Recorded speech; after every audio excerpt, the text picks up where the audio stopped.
Welcome back. Every January brings a new wave of high healthcare costs as deductibles reset, premiums increase, and formularies change, and that means that people are stuck paying more out of pocket. Well, if you want to hear something about how to ease the pain of your healthcare costs in 2022, Cindy George, the personal finance editor for GoodRX, joins me with some tips to help you reduce your healthcare costs. Welcome, Cindy. Thank you for having me. My pleasure. Yeah. Healthcare costs just seem to keep rising. Why is that?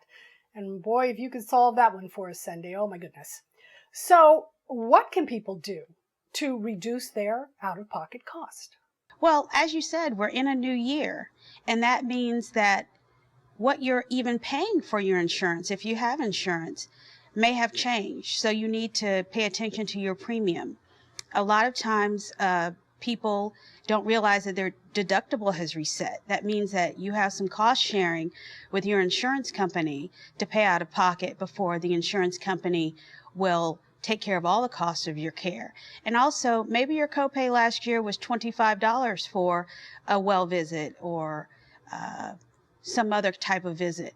It may be $30 or something different this year. So you need to check to see what your copay and your coinsurance is now and really dig in and understand what your insurance is covering. And what should people be asking their doctor and or insurance provider as they do this reset and try to save some money?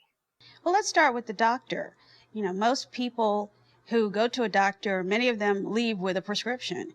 And so a lot of times people don't know that they can ask their doctor questions and be proactive in their care and let that physician know that you're concerned about cost. A lot of times you can get a prescription, a medication that works just as well, that's less costly. And if you raise that issue with your provider, you can make that adjustment. As far as the insurance company, at the beginning of the year, you get your summary of benefits so you can see what's covered by your insurance. But you also have, in most insurance plans, preventive health services. So you have a well woman exam, or you'll have certain shots, certain screenings that you can access at no cost. So that means you don't have to pay a copay or coinsurance. And so you need to be familiar with those preventive health benefits. The other thing that I would always encourage people to do is also ask questions of the place where they're getting their services. So the hospital, we have, as of last year, hospital price transparency. So hospitals have to provide a list of services and items and tell you how much those things cost at their location. And as you mentioned earlier, planning is really important, especially if you're planning ahead for the year. How would you suggest people handle the cost of, say, accidents or sudden illnesses? That's really tough because you can't plan for the unexpected, but you can do your best after that event has happened. So once you regain your consciousness or you can handle your affairs or have a family member enter, you can really stop the bleeding to your budget. So the first thing you want to do is make sure that any care into the future is in network if you have insurance. That will help reduce your out-of-pocket costs. The other thing you can do is once you get your bills for that accident or that event, you want to make sure that you don't have duplications, that you haven't been overcharged. And then you want to go back and try to negotiate some of those costs. Another thing that you should try is, in addition to making sure that you have in-network providers going into the future.